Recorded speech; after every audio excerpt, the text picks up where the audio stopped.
boleh type di kolom chat nih teman-teman nih. Dari mana asalnya, terus abis gitu sekolahnya dari mana atau institusinya dari mana, dan mungkin asal daerahnya dari mana gitu. Jadi mungkin kita bisa saling kenalan juga nih di webinar ini ya. Eh, halo, halo semuanya. Oke. Sambil menunggu teman-teman yang lain, aku izin untuk memulai acaranya ya, teman-teman semua. Bismillahirrahmanirrahim. Assalamualaikum warahmatullahi wabarakatuh. Selamat malam semuanya. Sekali lagi saya ucapkan terima kasih banyak udah mau meluangkan waktunya di malam hari ya teman-teman semua. Yang mungkin teman-teman bisa istirahat, tapi ternyata teman-teman sangat antusias untuk mendengarkan webinar dan juga mungkin pemaparan dari speaker kita yang keren banget pada hari ini. Saya juga lumayan deg-degan gitu ya untuk menjadi seorang MC-nya. Perkenalkan, saya Aina dari Infra Digital Foundation. Saya yang akan memandu kegiatan webinar pada hari ini. Saya ingin mengucapkan selamat datang di webinar Ready for Security, Women in Cyber Security Volume 2, Opportunities and Challenges. Nah, boleh ya? Tadi aku bacain sedikit nih komen-komen teman-teman. Wow. So welcome for all participants who come from all over Indonesia. My name is Aina, and I read your chat right now. Oh, there are Azri from Cimahi and Friska from Lampung. Wow, it's from Aziza. Where are you come from, Aziza? Kendari. Is it Kendari? Oh, wow. Ada Putri from Universitas Budi Luhur. Wow. Okay. Jayeng from Trenggalek. So we have a very various participant from SMK or vocational students, polytechnic, and also universities. Wow, we are very proud of you. We are very excited to be here with you because we will hear a webinar from a very great speaker. Maybe I will read a little bit about this webinar and also about the speakers, okay?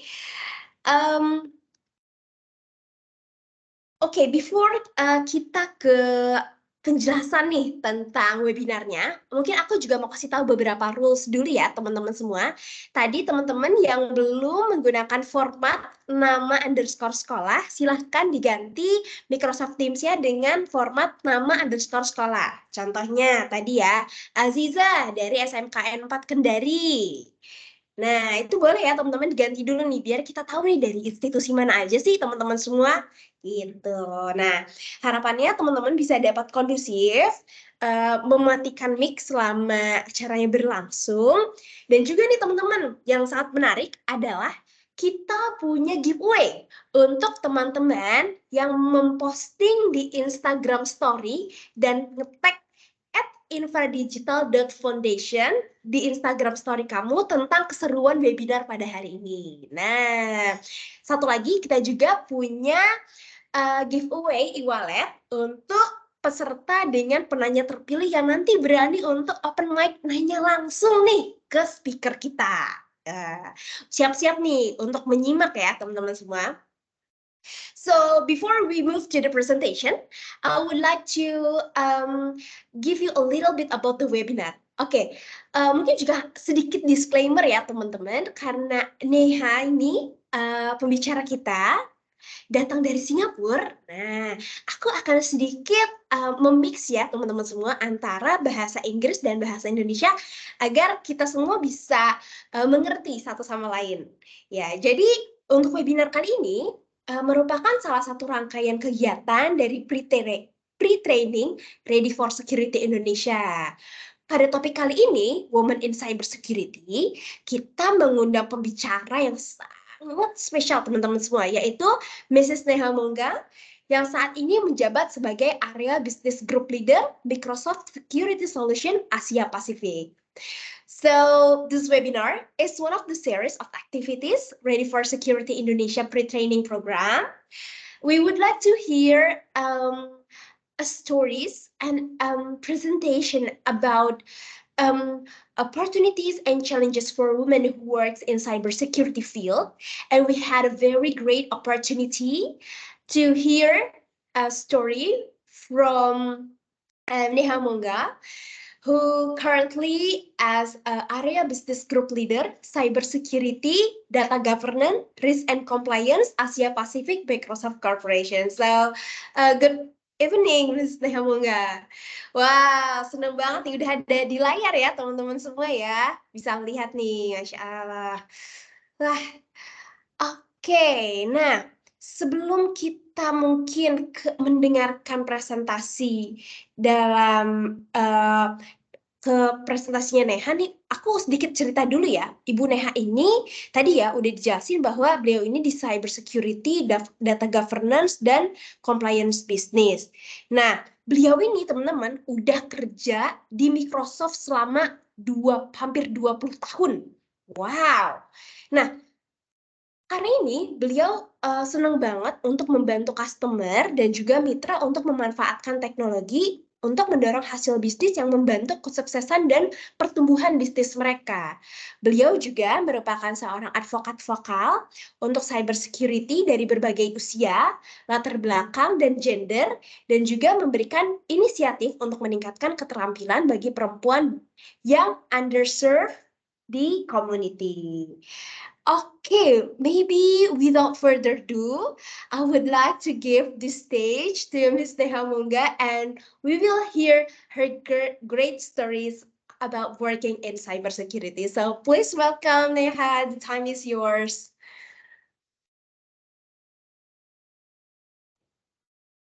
Am I audible? Yes, we can hear you Awesome. clearly. Awesome. I promise I will learn Bahasa.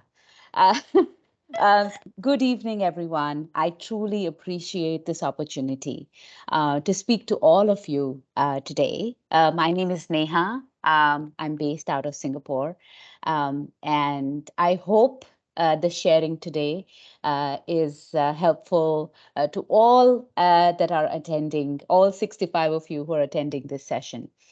Buaina, I will just quickly share the presentation. Yeah, sure.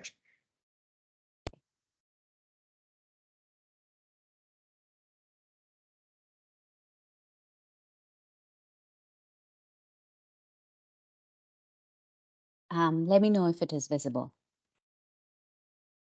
Okay.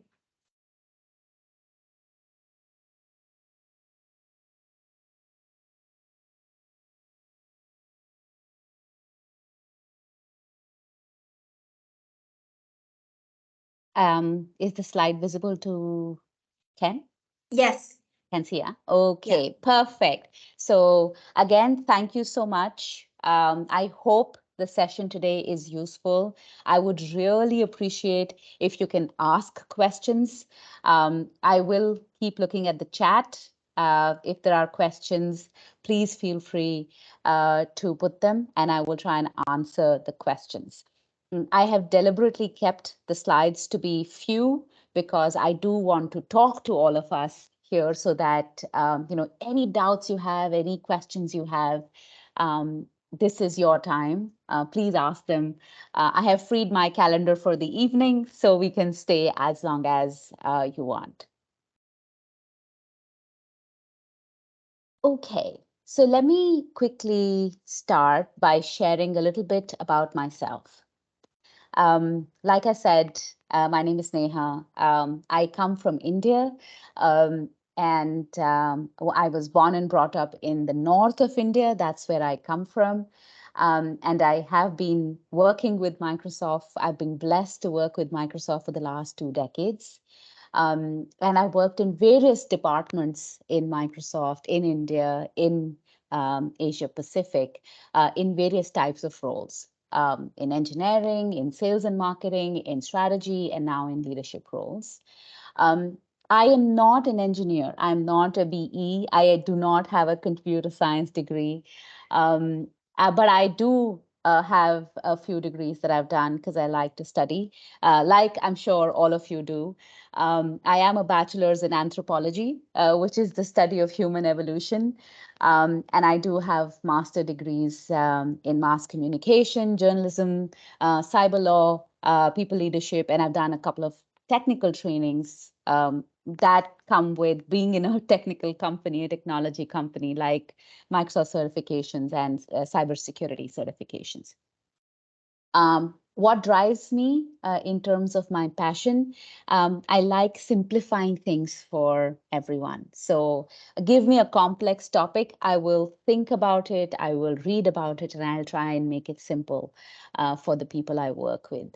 And I love growing talent, and I love empowering women specifically because I do believe everybody deserves a chance. I will pause here, Buaina, in case you want to summarize that. Oke, baik. Terima kasih. Seperti yang tadi udah aku jelaskan, Ibu Neha Wongga ini sudah bekerja di Microsoft selama hampir 20 tahun. Dan beliau ini bekerja sebelumnya di Microsoft India, kemudian juga saat ini bekerja di Microsoft Asia Pasifik. Beliau ini bukan seorang insinyur, bukan seorang IT latar belakangnya, tapi beliau ini memiliki latar belakang antropologi, komunikasi, dan juga hukum cyber, yang beliau ini memiliki passion untuk memberdayakan perempuan dan juga membuat sesuatu menjadi lebih sederhana. Jadi beliau ini senang banget kalau misalkan bisa menyampaikan sesuatu yang rumit menjadi sesuatu yang lebih sederhana. Okay, you can continue. Sure, thank you. And at a personal level, my husband and we have a son, and I'm a mom as well. So yes, I try and balance work, studying, and being a parent while being completely in love with cybersecurity. Jadi beliau ini ternyata teman-teman semua bukan hanya seorang profesional yang bergerak di bidang cyber security, tapi juga ternyata beliau ini seorang ibu yang memiliki satu orang anak. Jadi beliau ini mencoba untuk menyeimbangkan segala hal nih dari mulai dunia profesional dan juga kehidupannya sebagai seorang ibu. Oke. Thank you. So since we talk about cybersecurity, I did want all of us to take a moment and think why cybersecurity is important, right? Why is it important for all of us, whether we have a career in cybersecurity or not? Why should we all care about cybersecurity? And the reason for that is simple. In today's world, whether it was when there was COVID, or then, all of us use so much our phones, everything happens on the internet.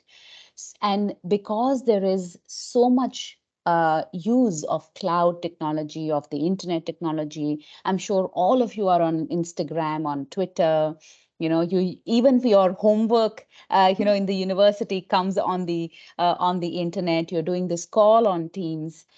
Everything is on the internet today, and that is one of the main reasons that we also see, so much of cyber crime.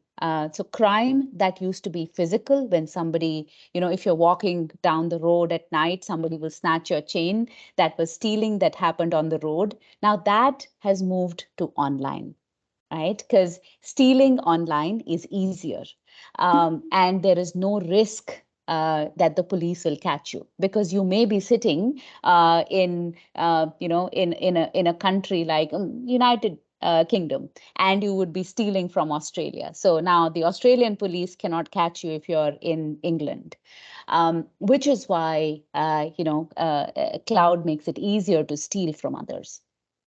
The other bit is this entire conversation and the rise of cryptocurrency. Cryptocurrency means, all the Bitcoin and the whole conversation that's happening on FTX, digital currency. Now, digital currency cannot be traced. So earlier, somebody would kidnap someone's child and say, give me money and I will give your child back. Now, people steal somebody's data and say, you give me money, otherwise I will not return your data. And giving that money, because it's cryptocurrency, cannot be traced, which means I can steal from someone and not go to jail. Again, there is no, you could have stealers sitting in one country, and the crime happening in another country, specifically in our region. And my team has seen this happening in Indonesia as well, where stealing is happening in Indonesia, but the person doing the crime is sitting in a different country. So now, they may be having different kind of relationships. For example, from a geopolitics perspective, our neighbor in the East doesn't share good relationships with the superpower in the West. So when China and US don't have good relationships, they try and do espionage as well. Right. So, which essentially means the world itself is not in a good place. All the war that's happening, all the fight that's happening in Europe, a lot of that war actually is not just happening with actual guns. It's also happening on the internet, and which is where geopolitics, cryptocurrency, and cloud together make it a lot of a bad situation where cybercrime is just growing so much in our region. In fact, there were one of the metrics that we were looking at in our region, especially in Southeast Asia. Cybercrime has increased by 168% in the last 1 year. In the last 1 year, if there were 100 crimes happening last year, now it is 100 into 168, right? So there's a lot of increase in cybercrime that's happening in our region. I will pause here, Bu Aina. Oke, teman-teman semua, jadi kita pengen punya pandangan yang sama ya tentang pentingnya, kenapa sih kita penting banget untuk memahami cyber security. Karena tadi Bu Neha cerita bahwa kan sekarang mungkin udah jarang gitu ya kita mendengar kayak anaknya diculik terus dia minta uang. Tapi bisa jadi sekarang itu malah yang dicuri adalah data. Data teman-teman diambil oleh orang jahat, dan bisa aja data kita orang Indonesia itu diambilnya sama orang dari luar negeri, mungkin dari Australia, mungkin dari Inggris gitu, yang kita mungkin nggak tahu mereka ini ada di mana. Makanya kita perlu mengerti tentang kenapa sih penting banget cyber security ini. Apalagi saat ini juga telah berkembang ya teman-teman semua, cryptocurrency, terus abis gitu juga bahkan tadi Bu Neha cerita bahwa di ASEAN itu sendiri angka cybercrime itu meningkat sampai 168%. Bayangin teman-teman. Jadi sebegitu pentingnya kita untuk tahu, untuk paham kenapa sih penting banget cyber security ini kita perlu pelajari. Okay. Thank you. So, and some of the metrics that actually show that, and in fact, this is an example from Singapore, where last year, and the new numbers are similar, but last year also, scams and cyber crimes just in Singapore were actually 58% of all crimes committed. So that includes robbery, that includes, somebody, doing bad things to others. All of those crimes included, cybercrime actually was 58% of all crimes in Singapore.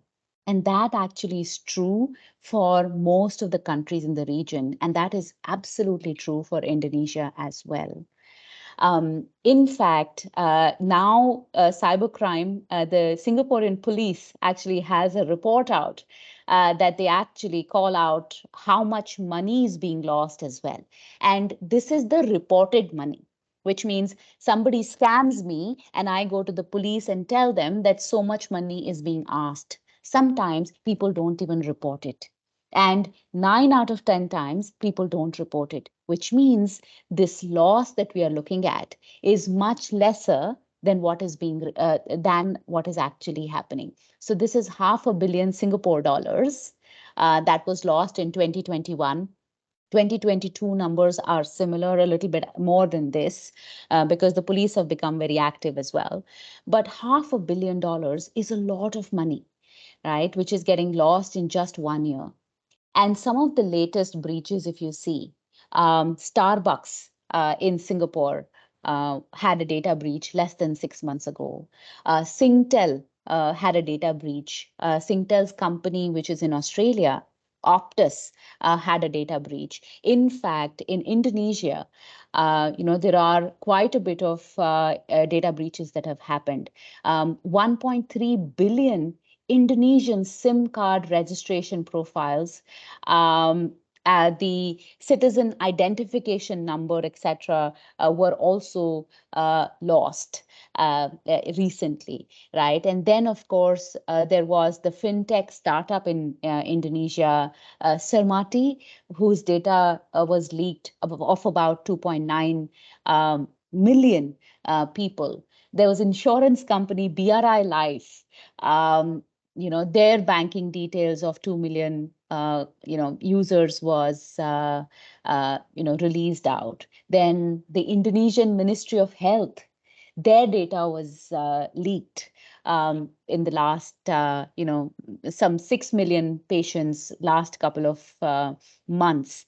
PLN, the telecom company, their data was exposed, some 17 million citizens as well. And then, of course, Chinese hackers breached servers of some 10 Indonesian government agencies as well. So there is a lot of data breach that's happening, not just in Singapore, not just in Asia, but in Indonesia as well. Now, why do I share this? Right? I share this because one, you should know, and two, because we need all of us to come together to stop this from happening. Right? And Buena, I will stop here so you can summarize and just actually go back to the meeting. Oke, tadi Bu Neha bercerita bahwa ya pasti kita tahu banget ya teman-teman sekarang ini udah banyak banget data leak gitu. Mungkin yang lagi hits itu kemarin BSI waktu yang mobile aplikasi yang nggak bisa diakses. Kemudian tadi pernah juga ada nasabah dari BTPN yang tiba-tiba uangnya hilang. Nah, itu tuh salah satu contoh-contoh cybercrime yang terjadi yang saat ini tuh udah mulai banyak banget laporannya. Jangankan di Indonesia ya, yang mungkin kita juga sering dengar bahwa banyak hackers yang ngebobol website pemerintah, terus NIK kita bocor dan kawan-kawan. Bahkan even di Singapura pun ternyata 58% kejahatan di Singapura tuh saat ini dilaporkan itu karena cybercrime, teman-teman semua. Dan coba kalau dari 100%, 58% itu berarti mayoritas kan ya teman-teman. Jadi memang sudah ada perubahan kriminalitas yang tadinya mungkin langsung menjadi cybercrime gitu teman-teman semua. Dan masalahnya di Singapura juga ini yang dilaporkan kehilangan uangnya ini sampai 500 juta Singapura. Bayangin 500 juta rupiah aja udah banyak, apalagi 500 juta Singapura dikali 10.000. Bayangnya kita tuh bisa merugi sebegitunya.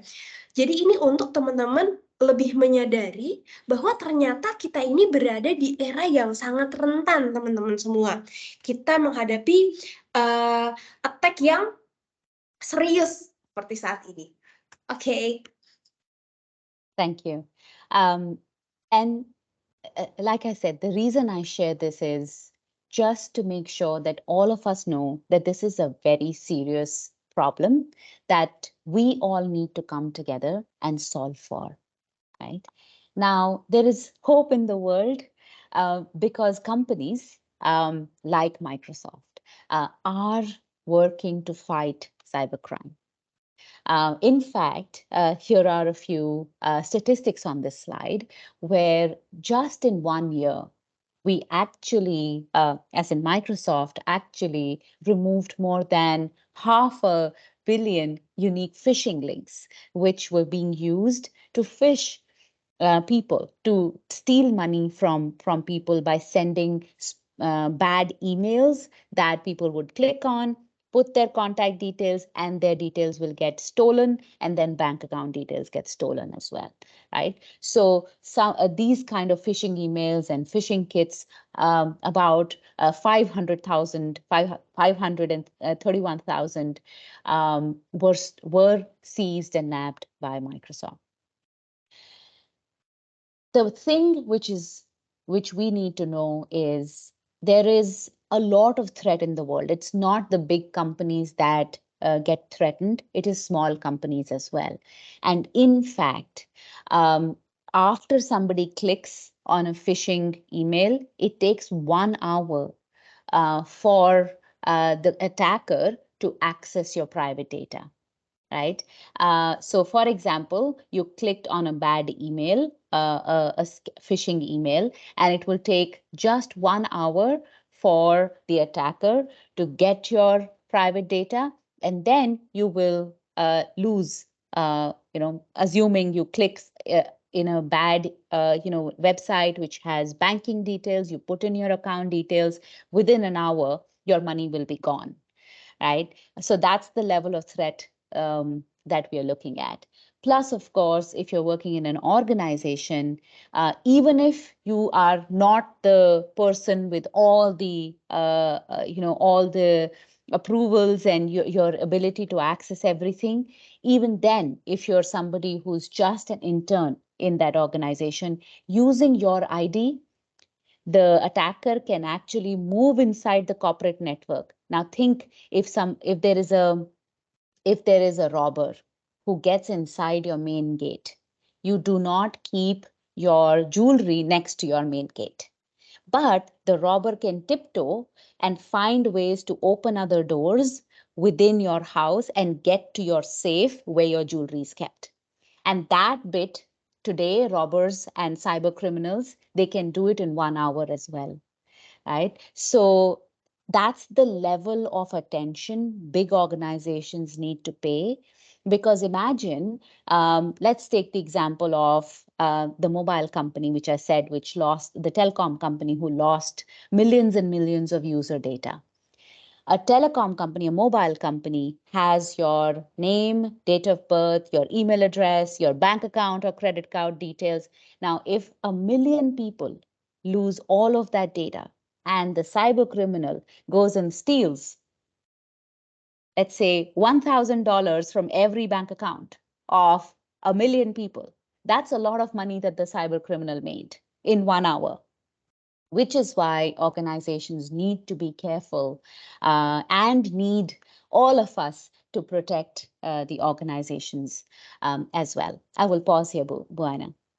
Oke, nah teman-teman semua, di Microsoft sendiri ternyata selama 1 tahun ini ya, udah menghapus sekitar 531.000 phishing link. Phishing link itu berarti kayak link-link yang mencurigakan gitu ya teman-teman. Bayangin, jadi kerjaan mereka juga mencari nih kayaknya ini mencurigakan deh. Pas diklik takutnya malah kena ransomware atau sesuatu yang berbahaya ke cybercrime gitu kan. Nah, jadi Microsoft itu menjaga kita juga, menjaga data-data agar kita tidak mengarah kepada cybercrime gitu. Nah, teman-teman yang perlu diketahui juga, ternyata kalau teman-teman klik ada di email teman-teman ada phishing link atau link yang mencurigakan, itu tuh para cyber attacker itu hanya membutuhkan waktu 1 jam untuk mendapatkan semua data-data dari teman-teman itu. Mungkin mulai dari alamat rumah, nomor telepon, bahkan mungkin NIK, sampai bahkan yang mungkin perlu diwaspadai adalah bank account kita. Mungkin dia tahu nomor rekening, terus dia nanti bisa narik uang kita, kayak gitu teman-teman. Bayangin kalau misalkan dia punya 1.000 data bank nasabah dan setiap orangnya ditarikin hanya 100.000 aja. Coba bayangin, berarti dia dalam 1 jam udah bisa mendapatkan 1 juta. Sehari dia bisa dapatkan berapa gitu ya teman-teman. Jadi itu juga kenapa kita perlu untuk menjaga keamanan data kita, privasi data kita, karena kita nggak mau kita juga dirugikan secara finansial maupun secara lainnya gitu ya. Misalkan menipu dengan nama diri kita sendiri seperti itu. Okay, you can continue. Thank you. Now, you would as an individual say, why should you care about it if you are not in cybersecurity today?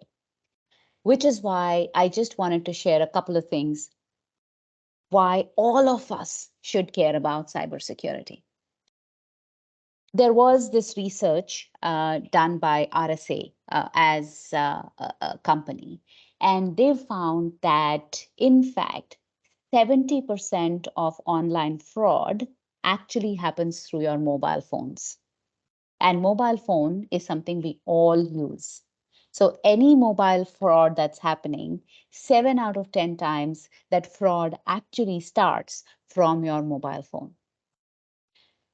Now, all of us play a lot of internet games, a lot of internet games.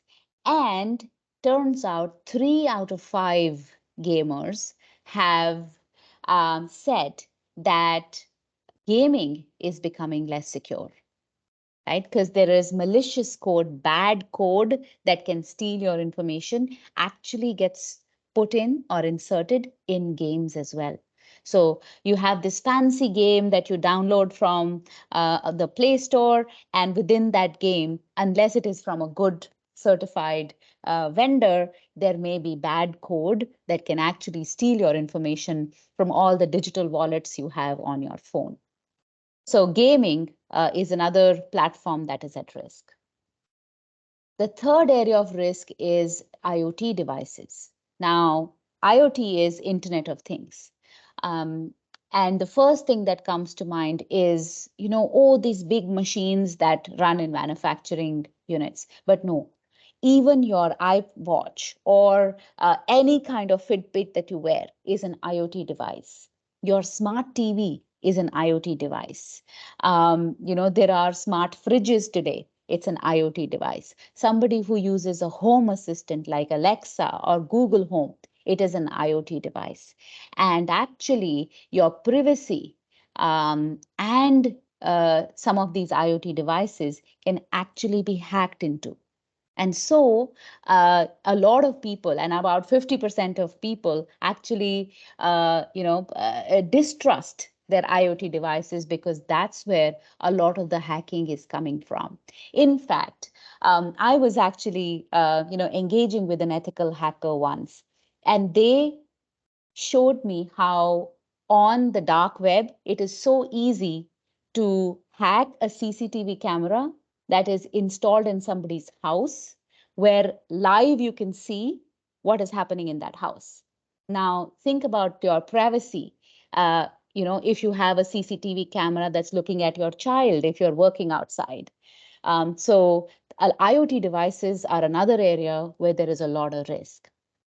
And then, of course, social media. A lot of hacking, smishing, social engineering happens through social media as well. This is actually an older number, and this is only US adults. But social media, again, is one area from where a lot of malicious activity happens. I'll pause here, Waina. Oke, teman-teman semua ternyata kenapa sih kita juga perlu untuk tadi ya berwaspada, karena kita ini tidak bisa terlepas dari gadget, bener banget kan ya teman-teman. Pasti ada satu hari kita megang HP, megang laptop gitu. Nah tapi ternyata, apalagi nih khusus buat teman-teman yang gamers gitu, ternyata ada 70% itu ada fraud atau cybercrime itu dapatnya tuh dari mobile application atau game seperti itu. Nah, ternyata 53% itu juga cyber attack itu bisa berasal dari IoT yang ada di kehidupan kita sehari-hari. Tadi Bu Neha menjelaskan tentang mungkin kita pakai Google Home, atau mungkin kita pakai smart watch, smart TV, bahkan CCTV aja bisa dihack sama hacker, dan itu dia bisa melihat keadaan rumah kita kayak gimana. Bayangin kalau kita di rumah nih, misalnya kayak aku nih pakai jilbab, terus kayak di rumah nggak pakai jilbab tuh, kayak bayangin mungkin aurat kita kebuka gitu ya, atau misalkan ada anak kecil yang dititipin sama mbaknya, terus habis itu pakai CCTV, terus habis itu dia bisa melihat muka anak kita kayak gimana gitu-gitu. Jadi ternyata kita ini hidup di era internet yang masif, kita menggunakan internet di setiap lini kehidupan kita, tapi dari internet itu juga bisa ada kesempatan untuk para cybercrime masuk dan mengambil data-data privasi kita. Oke. Thank you. So for this year, this doesn't change from last year to this year. There are a few things that, again, whether you choose cybersecurity as a profession or not, as individuals, we should think about what are the things that can be a risk to us, and then what are the things we should avoid. First and foremost, ransomware is a big risk.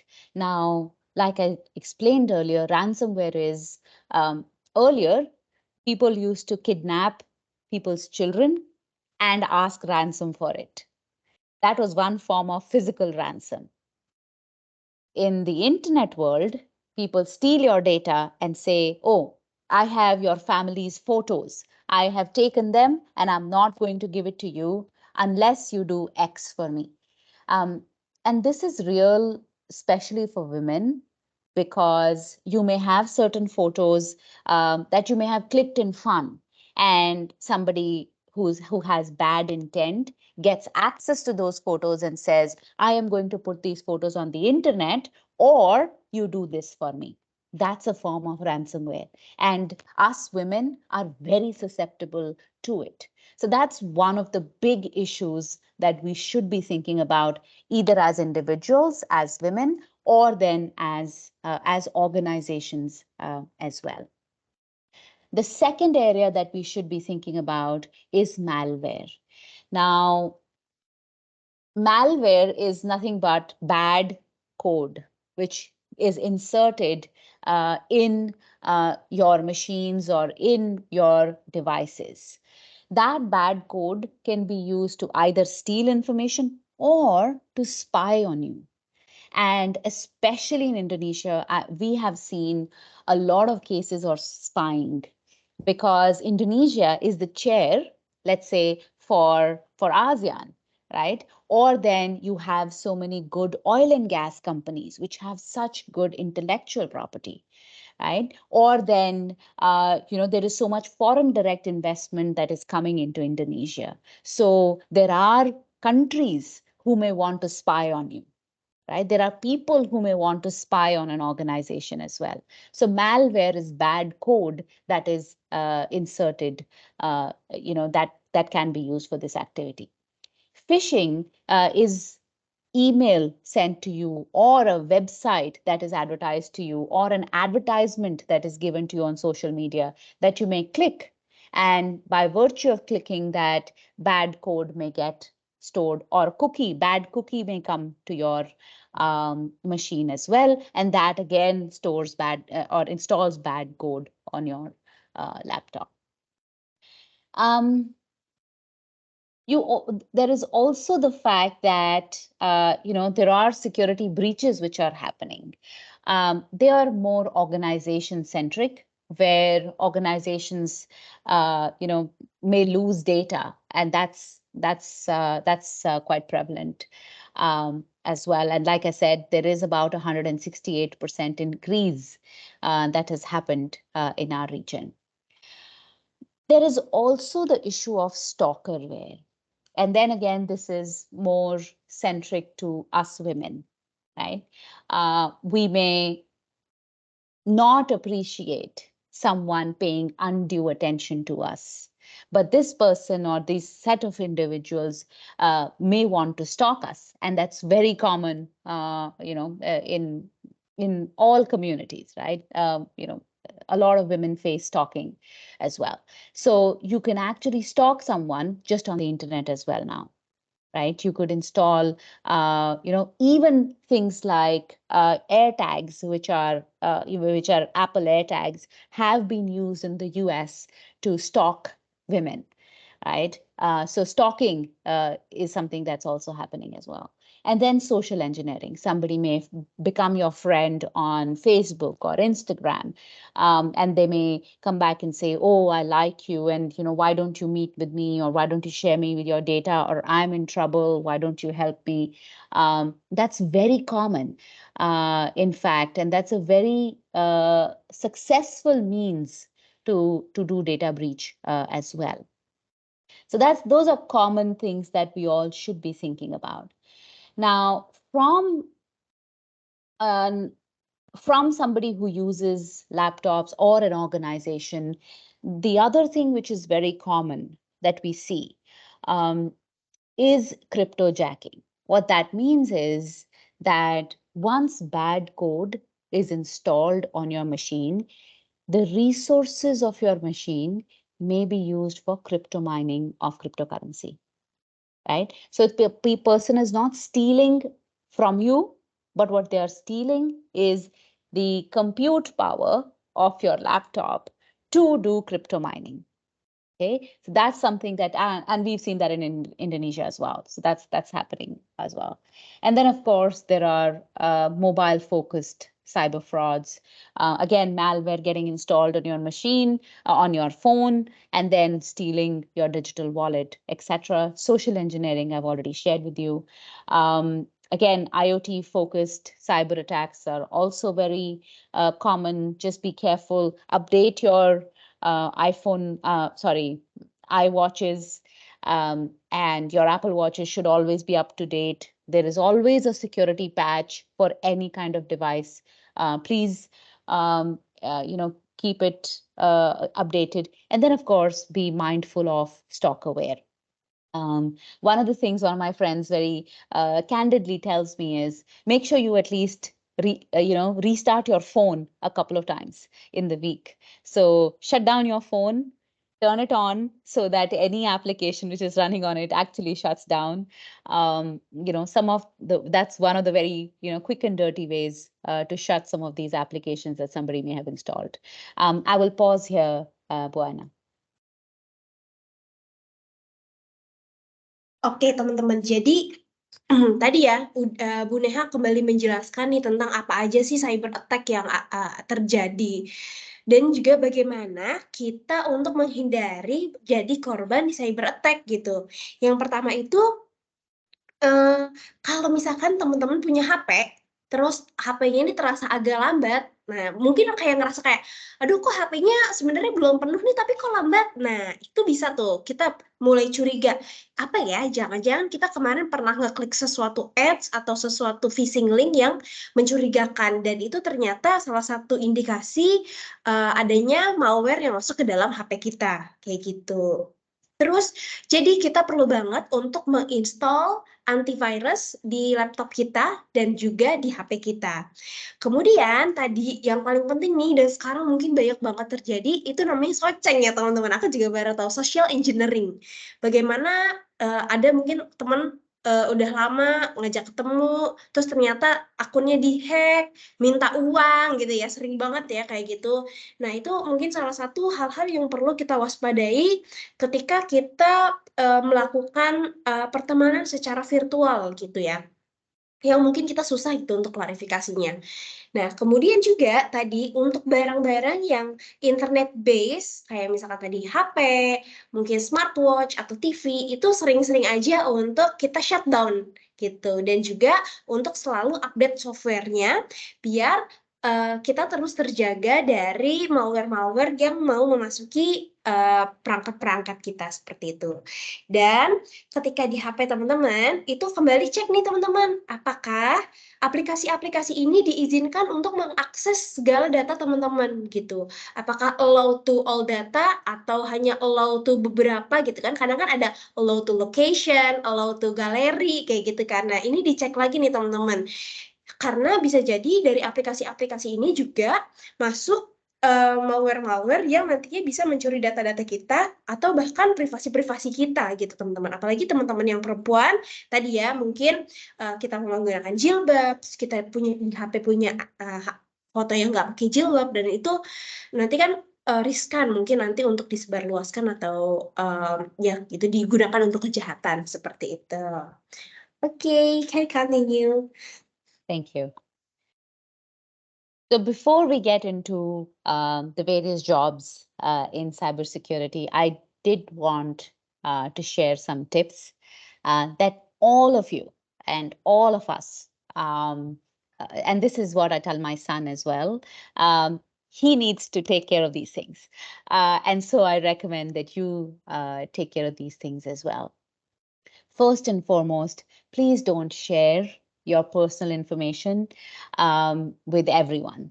Do not, be mindful about who you are sharing your school name, your email address, your home address, your phone number, your parents' name, your pet's name, because I can tell half the people here would have their password as one of those, either the pet's name or your birth date or somebody else's birth date. So please avoid sharing personal information with others. The second thing that we all should do is to make sure there is antivirus and anti-phishing installed on your mobile phones, because your mobile phone can also be protected with antivirus and anti-malware, and of course your laptops and desktops, and make sure the virus scan continuously runs. And if you're using a Windows device, turn on Windows Defender. That is out of the box. It is installed within the Windows operating system. Just turn that on. I have just that turned on my son's laptop, and everything works okay. The third thing that we should all be mindful of is make sure the moment there's a software update for your operating system or your applications, please make sure you install those patches. Um, the reason I say that is um, whenever, so Microsoft has so many different services that run. There is Xbox, there is Outlook.com, there is Office 365. There are so many different applications we have on the internet. Even MSN.com, where some people go and read news as well. And all of these are Microsoft's eyes and ears. So any threat we see on any of the platform, we pick it up, and then we have a lot of security researchers that work 24 hours, 7 days a week. We have centers in every time zone, and we can actually see and sense a threat, and within as early as 15 minutes release a patch to address that threat. Where you see a problem happening is when somebody doesn't do patching, right? So if there's a vulnerability, invariably there will be a patch that we would have released if we know about that vulnerability. And then, so keeping the software update is super important. The fourth thing that everybody should be on guard for is phishing. There is voice phishing also. You get a call, and that's a very good question. Somebody put a very nice question. Um, so even voice calls can be used, and all you need to do is actually pick up that phone and click that number that automated message is asking you to do, and that can install malware as well. So phishing is something that, whether it is on voice, whether it is on SMS, whether it is on on email, be on guard for phishing. Don't open email attachments from people you don't trust. Let's say you get a note from the bank saying, oh, you have a problem with your account will be blocked. Right now, click on this link and change your username password. Don't click on that link. Call the bank and say, did you send me this email? That would be the best thing to do from a phishing perspective. And of course, be careful where you click. When there are sites that ask you to install our cookies, please don't. Please make sure that you only install the right cookies, and also then go back and make sure you delete cookies all the time. Only essential cookies should be on your laptop. So those are a few things that you should be caring about. And of course, other than that, just be careful. When you're at home or in your hostel, in your room, make sure your laptop lid is shut down, so that nobody can actually hack into your camera and do a video, for example, of yourself. So make sure those are things that you're careful of. Shut down your laptop when you're at night, or when you're in your room if you're not using the laptop. Be careful on social engineering. Make sure you have virus protection. Make sure that your software is updated. And I'll pause here, Bu Aina. Oke, nah kita mendapatkan beberapa tips nih teman-teman untuk menjaga perangkat kita agar aman dari virus maupun malware. Nah, ini cyber security tips nih kata Bu Neha. Yang pertama, hindari untuk berbagi data pribadi di platform online, apalagi untuk data-data yang cukup spesifik dan sangat personal ya teman-teman, kayak nomor HP, terus abis itu alamat rumah gitu. Jadi make sure bahwa yang kita bagi itu adalah orang-orang yang memang kita percaya. Kemudian jangan lupa untuk menggunakan antivirus di seluruh gadget kamu, karena tadi antivirus ini akan menjaga kita, akan menjadi pertahanan pertama kalau misalkan ada virus ataupun malware yang akan menyerang. Dan kemudian kalau kita punya HP, punya gadget yang lain, laptop, jangan lupa untuk selalu di-update softwarenya. Karena pengupdatean software ini berarti biasanya akan meningkatkan juga penjagaan software kita dari cyber attack. Kemudian untuk menjaga diri kita dari phishing, jangan pernah buka email dari orang yang nggak kita kenal, apalagi kalau misalkan ada attachment-nya terus dia minta klik. Atau bahkan tadi Bu Neha cerita, ketika kita dapat telepon dari orang nggak dikenal, terus kayak suaranya tuh agak-agak suara robot atau suara mesin, terus kita minta diklik angka tertentu. Nah, itu biasanya itu juga menjadi salah satu cara masuknya malware ke gadget kita. Nah, itu teman-teman perlu hati-hati banget nih. Apalagi mungkin sekarang teman-teman yang muda udah lebih aware ya. Mungkin kita juga perlu mengedukasikan kepada orang tua kita untuk lebih paham tentang masalah seperti itu. Nah, jadi kalau misalkan ada link yang mencurigakan, jangan pernah klik, karena itu nanti akan membuat kita malah menginstall virus atau malware ke dalam gadget kita, seperti itu. Okay, can continue. Thank you. So there are good questions on the chat, and we should address them. There is a question on how to overcome malware in SQL Injector database.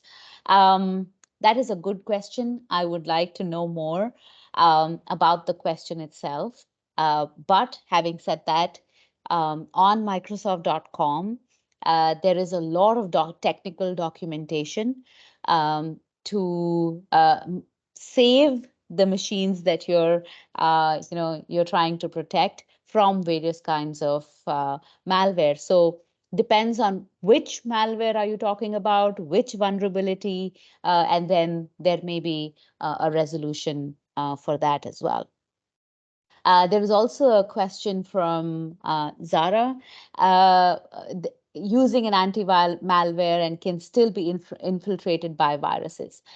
It depends on the anti-malware or the antivirus that you're using.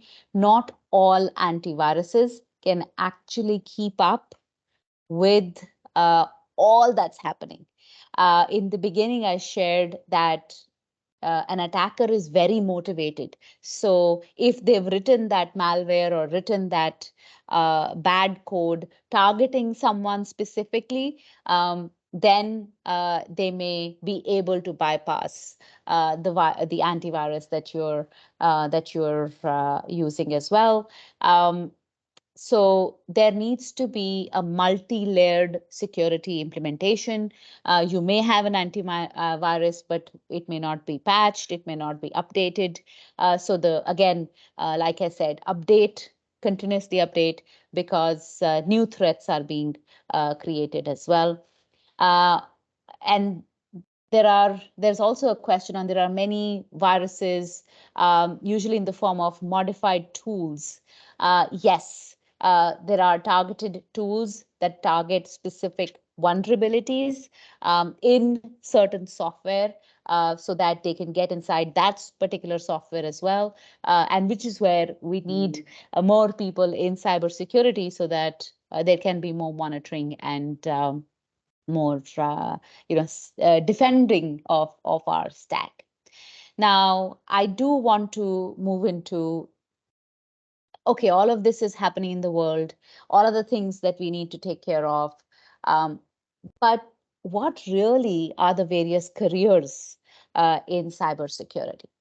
And one of the things people always ask me is, oh, so I need to be an engineer to be a cybersecurity expert. And the answer to that question is no. There are some roles, definitely you need to be an engineer and you need to know coding and you need to understand how computer systems work, where you need to have technical certification. But there are also roles which a lawyer can do. Bisa juga right? nggak? Kita juga There is nanti kita lanjut ke. Sorry, yeah, you can continue. sorry. So there are other roles which entry level people can also do in terms of, let's say, an analyst role, or you could have in cybersecurity. There's security of the data, but there's also regulations that you need to comply to. So, for example, I have a degree in cyber law.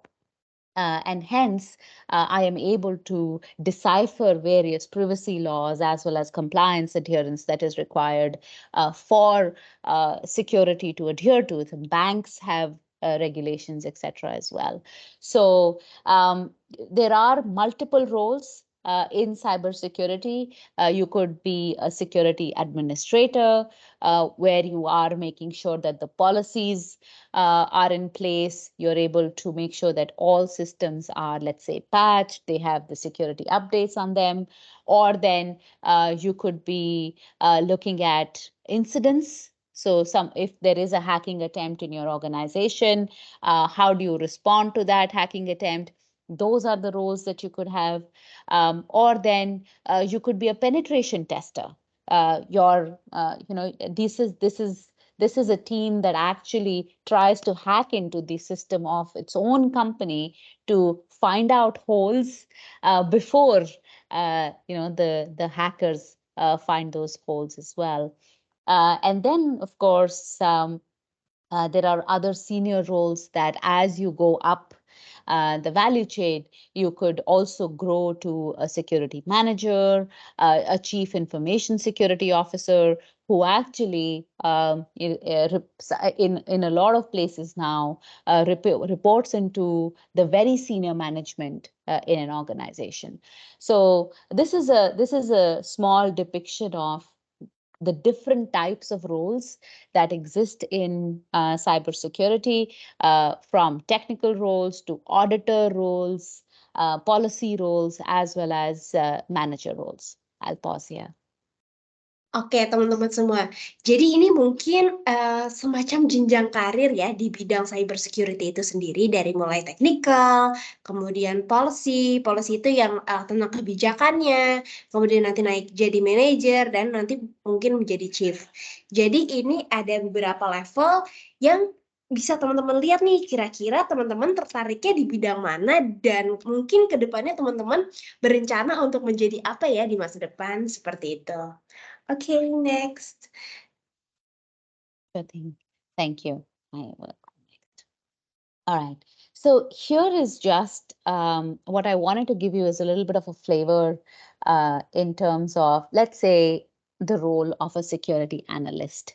What does a security analyst do? This is a mid-entry level role. You would probably get into an organization and initially, if you're on the technical side, you will work as a security analyst. Now, a security analyst actually stops or responds to cyber attacks against their organization's computer systems. This is their job, to be the military person per se in the organization who's stopping and responding to cyber attacks in that organization. And their common job tasks actually include monitoring of breaches. So they would go back and look at all the logs that are getting generated, all the reports that are getting generated from various security softwares, and then they would analyze it, and they would do investigation of cyber attacks, just like a detective, like Sherlock Holmes. And they will be writing reports. So that's the job of a security analyst. And for example, they will come in the morning, they would monitor the computer network to say, does this network show any kind of breach related information? There, and by the way, this is not something that happens once in a while. We actually, pick up quite a bit of signal, millions of signals of breaches, not just in Microsoft, but in a lot of other companies as well, even in Indonesia. So if your company is a big company like oil and gas, or for example, you run telecom company, so then there will be a lot of attacks towards your company. And that's where you would go and monitor the network of the company for breaches. You would then investigate. So assuming you see one indicator that says maybe there is a breach, then you have to do correlation, do detective work, and investigate and report on any attempts of breaching. And then, of course, you install and maintain all the security software to make sure you're secure. There is firewall, there is proper anti-malware, there is other reporting tools that are there, your identities are protected, etc. In companies that don't have specific penetration teams, then the security analysts themselves also conduct penetration testing. This is like, you become the hacker and try and hack into your system to find out vulnerability so that then you can fix it. And every large organization we do as well, we actually have a full team of Microsoft employees whose job day in, day out is just to hack Microsoft.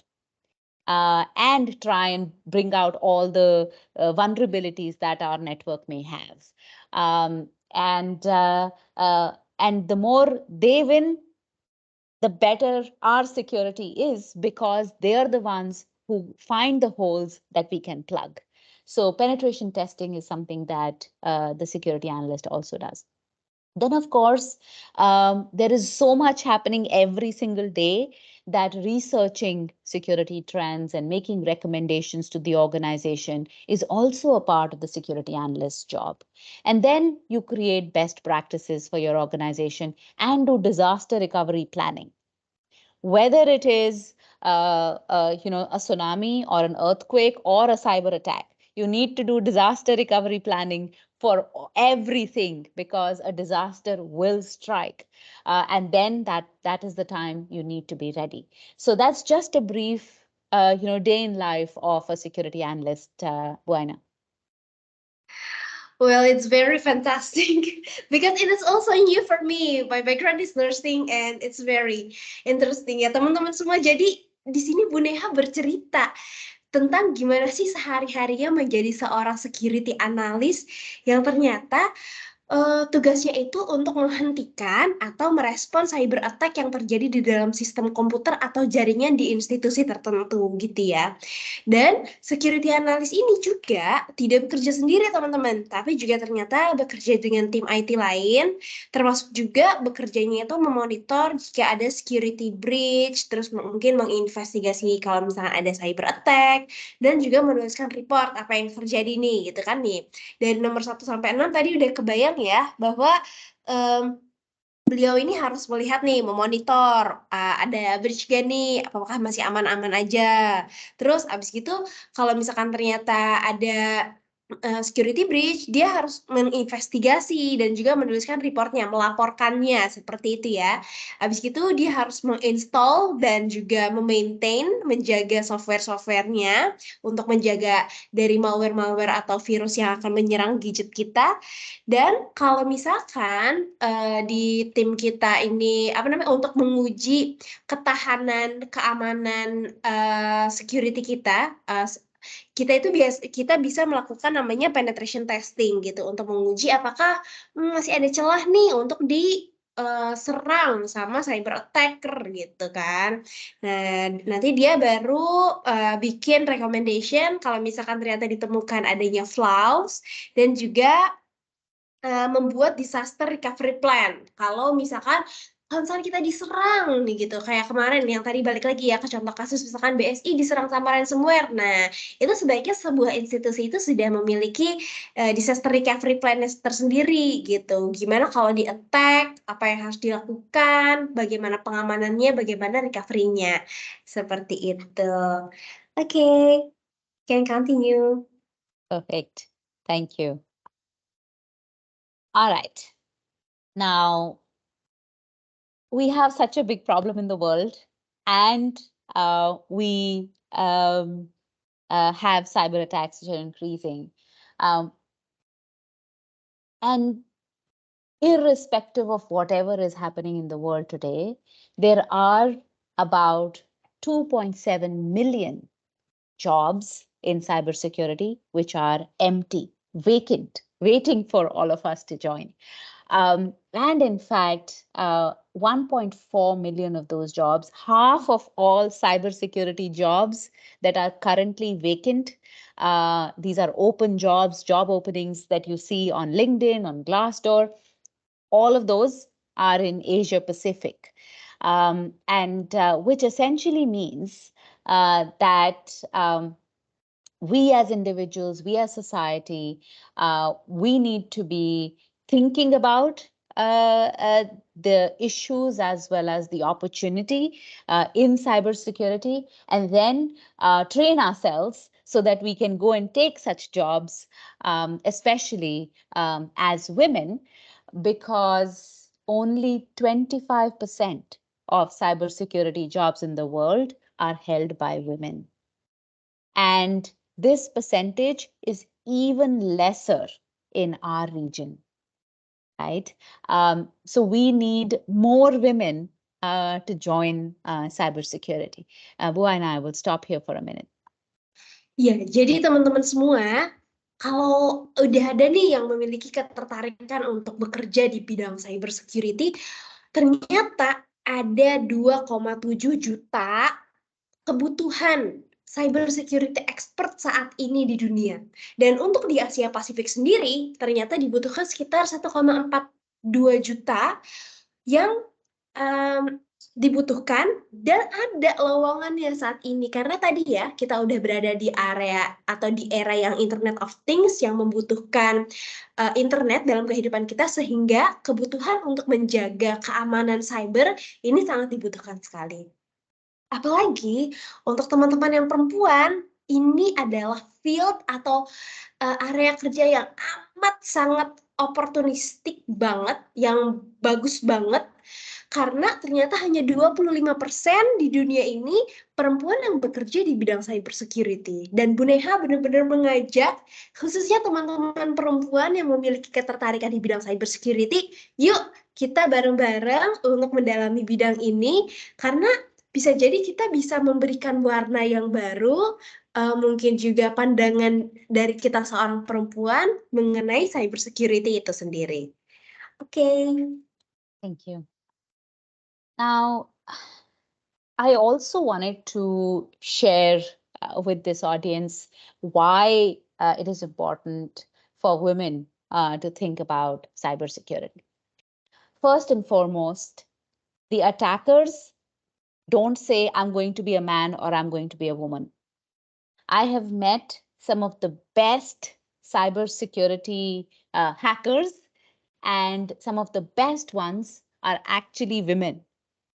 So we need to be also mindful that whether it is a man or a woman, we need everyone to participate in cybersecurity. But the reason why women need to participate more is because women face higher number of cyber crime incidents on the internet. We are attacked more, we are harassed more, that we are at a higher risk of financial data loss, of violation of privacy, the stalkerware, the camera being turned on and our privacy being invaded, or even security breaches.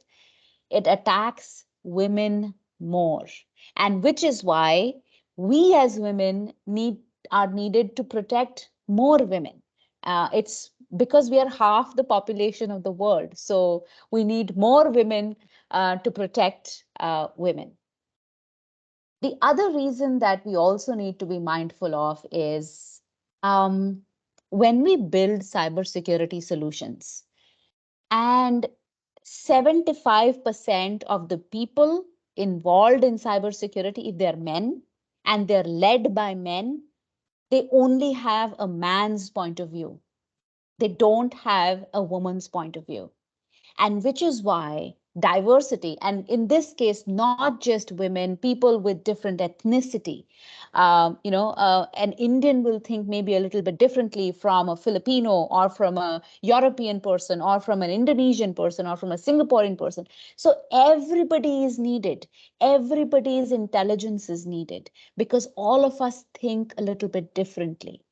And which is why for flexibility to come in, for us to be able to protect the cyber world better, we need everyone to participate. Of course, there is, like I said, a massive talent shortage.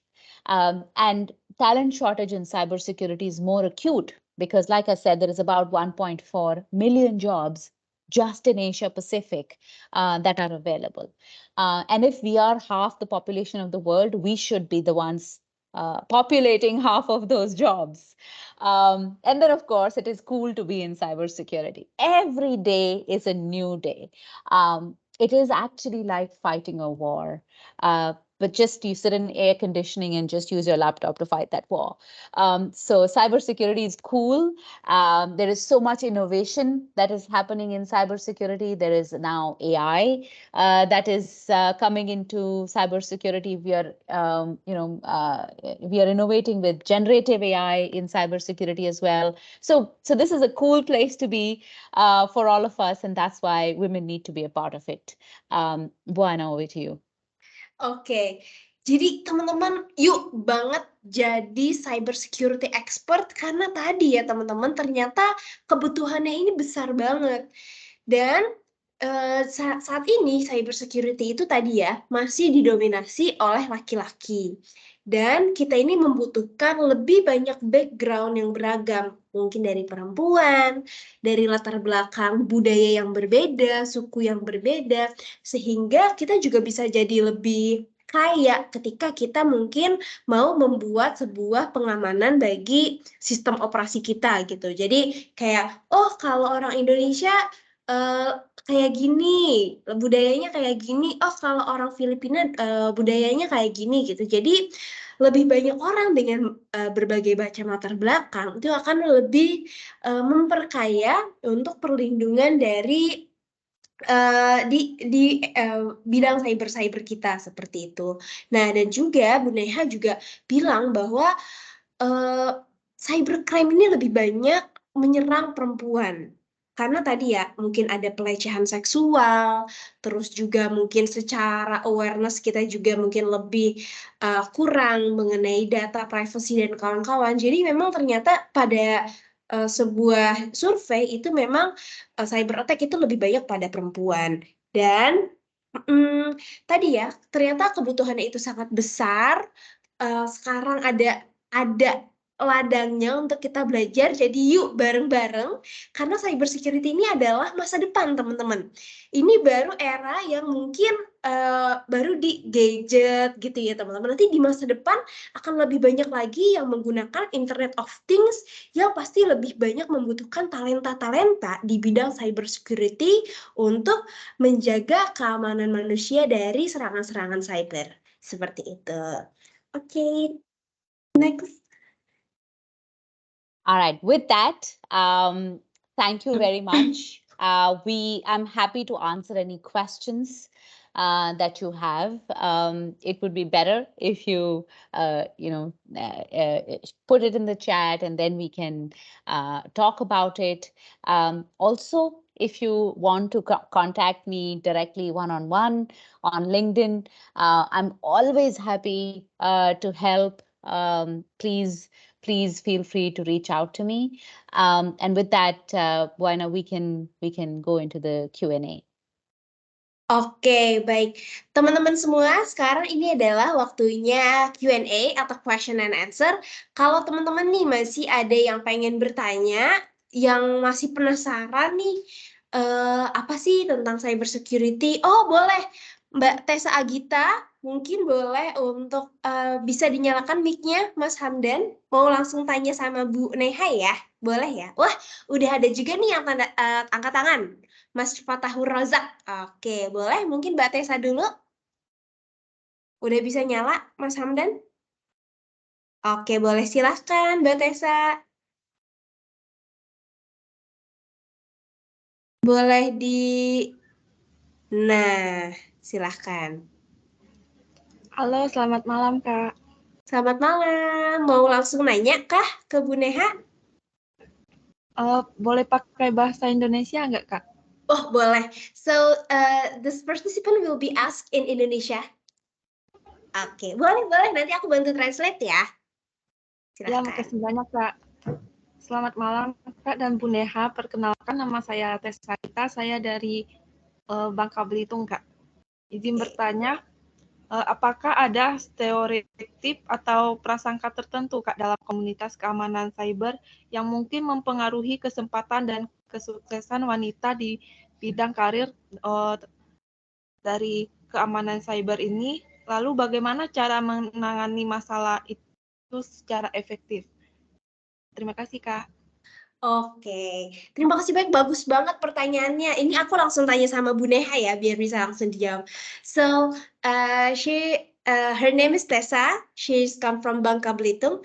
She is very curious about, is there any stereotype in women in working in cybersecurity? If there is a stereotype, how to overcome that? Thank you.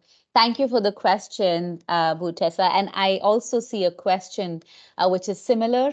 I actually use translation of Teams, so maybe it is not the right translation, but it talks about what's the biggest challenge for Ms. Neha as a woman with a career in cybersecurity. That's a question as well. Yes. So, not a stereotype, but one of the challenges.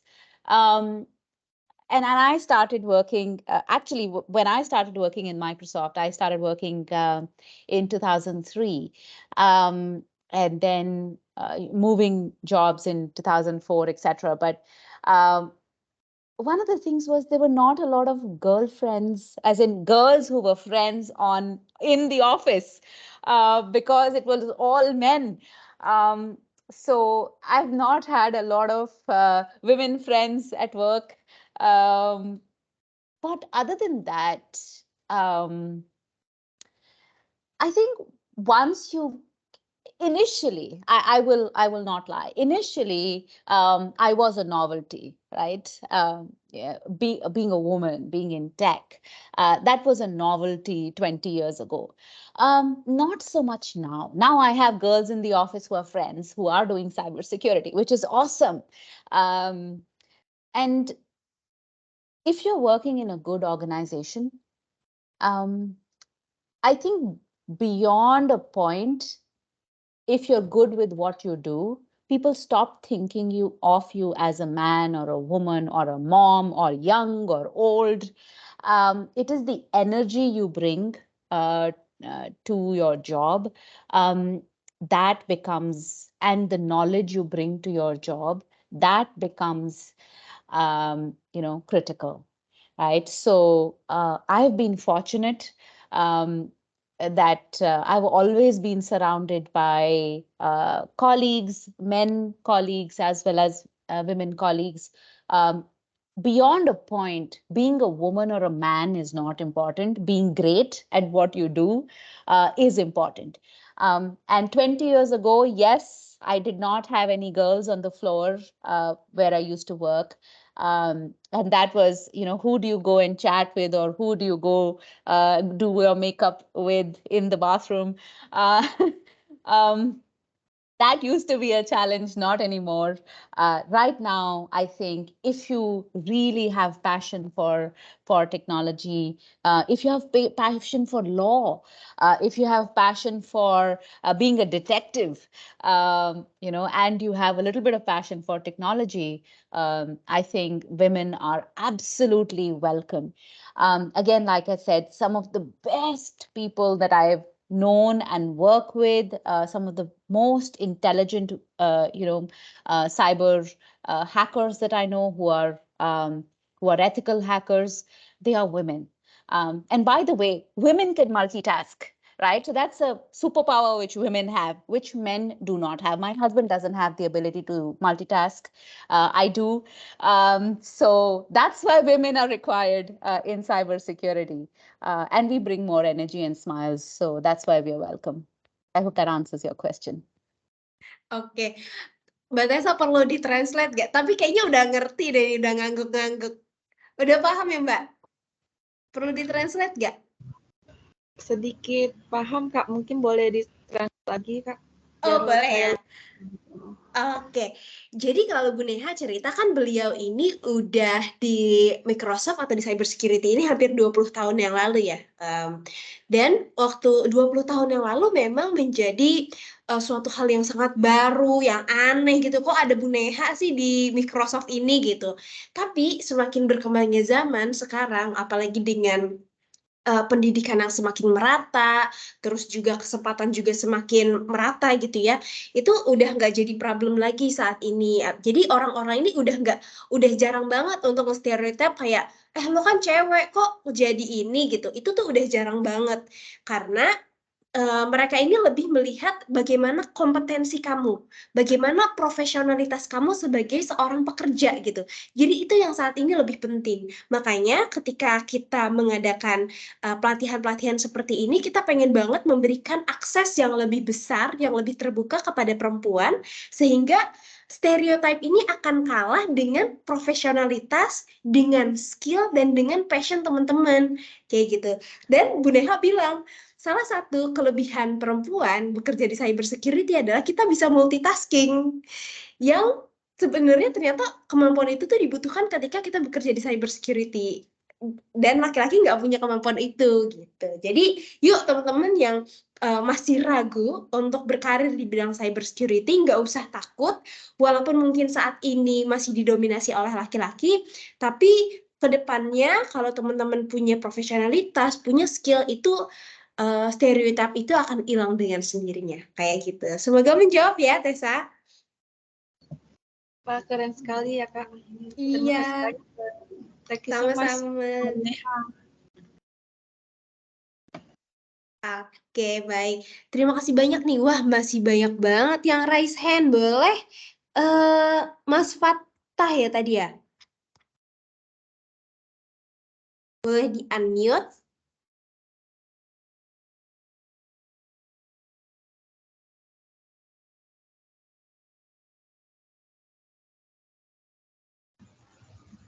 Silahkan.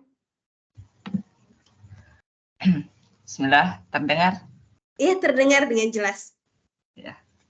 Thank you for the opportunity and thank you again to Ms. Neha for explaining cybersecurity and attack from anywhere. My question is, how can we our people not only avoid or be aware of this attack, but also be able to fight cyber attack? Jika Begini, dan sedikit tambahan, jika saya juga bisa bergabung di komunitas atau kami bisa bergabung di komunitas serangan cyber agar dapat meningkatkan potensi kita untuk melawan kejahatan-kejahatan cyber. Terima kasih. Okay. Maybe you can answer Neha. He just add like, how can I join a community who has an interest in cybersecurity? Yeah. That's a very, very good question. Do drop me a note on LinkedIn. I will connect you to our technical community in the region. There are some MVPs of Microsoft, like the technical community leaders who can embrace you and bring you into the community. And this community talks about cyber quite a bit. There are also communities on Microsoft.com that you can join to learn more as well. But yes, first and foremost, thank you for joining a Women in Cybersecurity webinar. I truly appreciate you joining us, Mohammed. Oke, jadi kalau misalkan Fatah mau tahu nih tentang apakah ada komunitas tentang cybersecurity, itu boleh nanya langsung sama Bu Neha. Apa kan Fatah punya LinkedIn? Iya. Iya ada ya. Nah boleh tuh dicari di search Neha Mongga kayak ini ya, udah ada namanya. Terus nanti ditanya aja gitu, karena Microsoft sendiri memiliki ada namanya komunitas peminat cyber security kayak gitu. Dan mungkin tadi sorry Neha, I think we missed one of his question is how can we just not avoid cyber attack, but how can we fight cyber security as mainstream people, not like a cyber security expert? I think as mainstream people, awareness is very important. The more friends we know, we should make them aware as well, and read more and share more. So for example, I would go to my mother and tell her why there are certain things that she should not do or take care of as well. Again, being a part of the community in the university, doing, during lunchtime, gather students, talk about it. As individuals also, we can be safe ourselves and we can protect our community.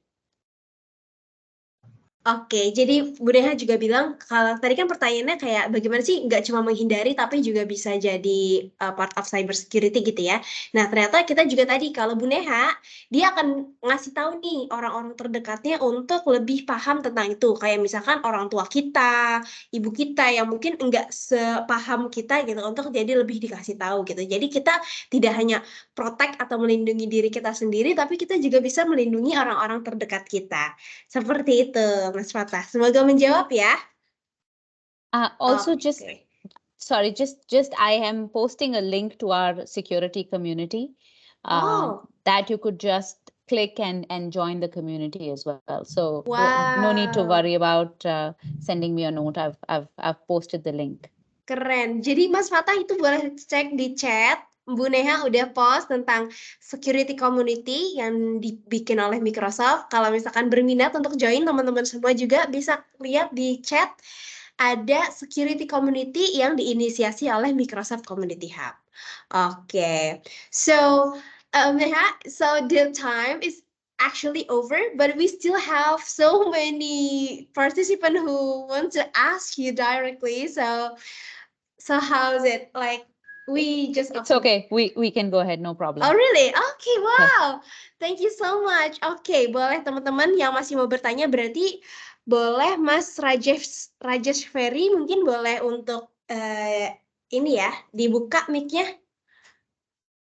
Makasih banyak ya Mas Fatah untuk pertanyaannya. Silahkan untuk bergabung nih kalau tertarik ya. Oke, Mas Rajesh, boleh bertanya langsung? I am a woman. Oh, so sorry, Ibu Rajesh, so sorry. Yeah, it's okay, it's fine.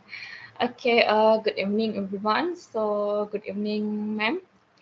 I have two questions actually, but if it is allowed, maybe. Yeah, the first one, you mentioned about AI. So currently, the improvement of AI is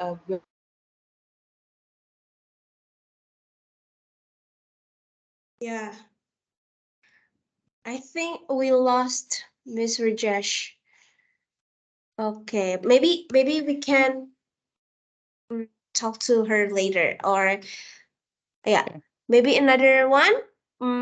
Azri Muhammad, maybe Hamdan could help us untuk membuka mic-nya, Mas Azri.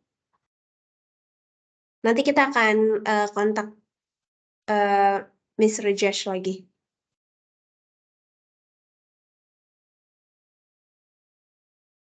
Mas Azri bisa membuka mic-nya? Oke, bisa ya. Oke, boleh langsung bertanya. Assalamualaikum warahmatullahi wabarakatuh. Waalaikumsalam Selamat warahmatullahi malam, Neha. Selamat malam, Kak Aina. Izin bertanya, apakah Enggak. dengan teknologi yang maju sekarang ini, jadi cyber security itu bisa dikolaborasikan dengan artificial intelligence atau kecerdasan buatan, di mana nanti kita dengan sistem tersebut kita dapat mendeteksi ada serangan masuk, lalu kita juga akan mengirimkan serangan balik gitu, kayak menggunakan deep learning atau apa gitu dah. Dan apakah nantinya cyber security itu bakal lebih rumit atau lebih gampang jika dikolaborasikan dengan beberapa metode-metode teknologi seperti kecerdasan buatan itu sendiri? Karena itu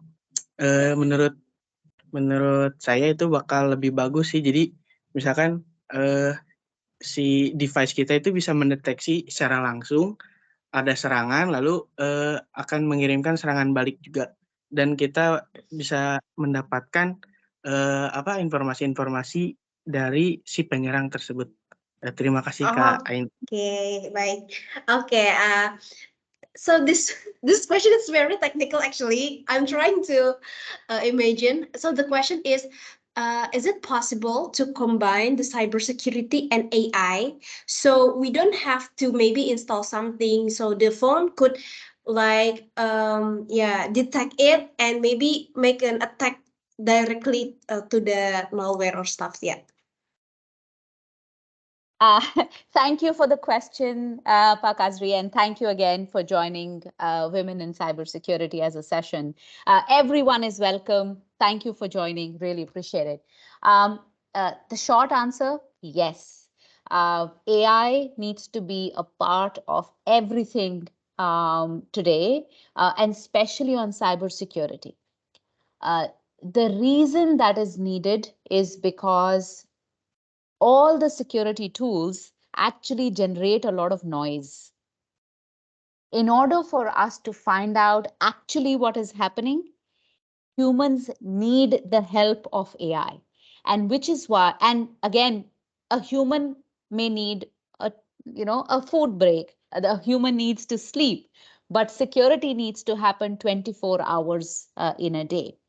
Which is why when we build our technology, and I will share a link again with you, especially on cybersecurity, there is a lot of AI that's getting built into the cybersecurity tools exactly to do what you said, which is to be able to respond automatically or then find out information from all different sources and bring it together and show it to the security analyst for the security analyst to make a decision. So short answer, yes, AI is being built into cybersecurity. There is, how do I say it? ChatGPT, if you know, there is a ChatGPT type security tool that we are also building as Microsoft. There is other companies also building those tools because we need AI to help us do cybersecurity better, because our the attackers are also using AI to attack better. Does that, Buana, would you be able to? Azri, kamu paham nggak? Mau butuh ditranslate? Sedikit paham, Kak, jadi intinya tuh kita kan manusia butuh istirahat, butuh tidur, tapi Exactly. dengan adanya AI jadi bisa beroperasi 24 jam nonstop gitu. Betul. Jadi memang bisa banget untuk dikombinasikan itu semua, karena orang-orang yang menyerang kita juga itu sebenarnya mereka pakai AI juga. Jadi kita juga harus menyiapkan dirinya juga menggunakan AI, betul banget. Kurang lebih kayak gitu, karena I think it's too technical untuk orang yang non IT background like me. Gitu. Oke, jadi it is very possible then in the future.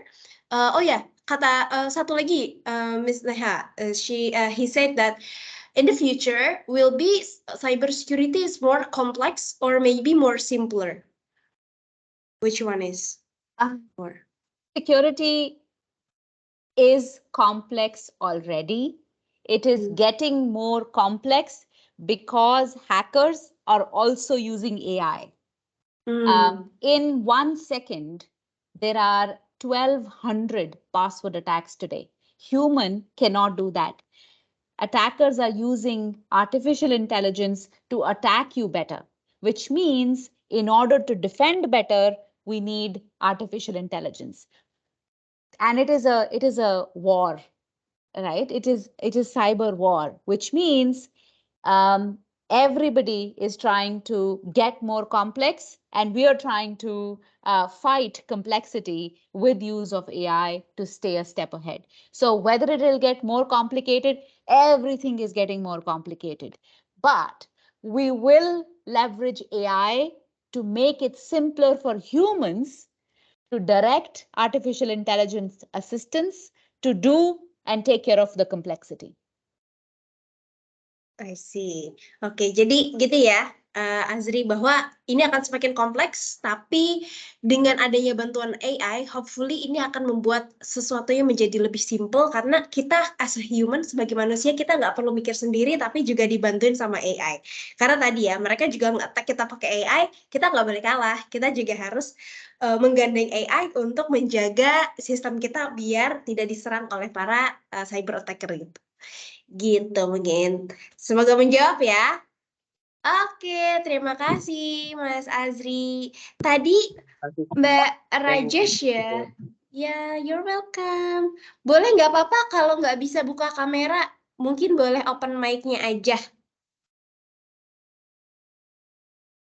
Boleh dibantu Mas Hamdan untuk Miss Rajesh ya. Silahkan. Yeah, I can hear you clearly. Am I audible? Yes. Yeah. Okay, I'm so sorry because I don't know what is happening, because whenever I open the camera, so the page will be crashed. So I thank to the previous participant actually for bringing up about the AI, because recently I read about a journal.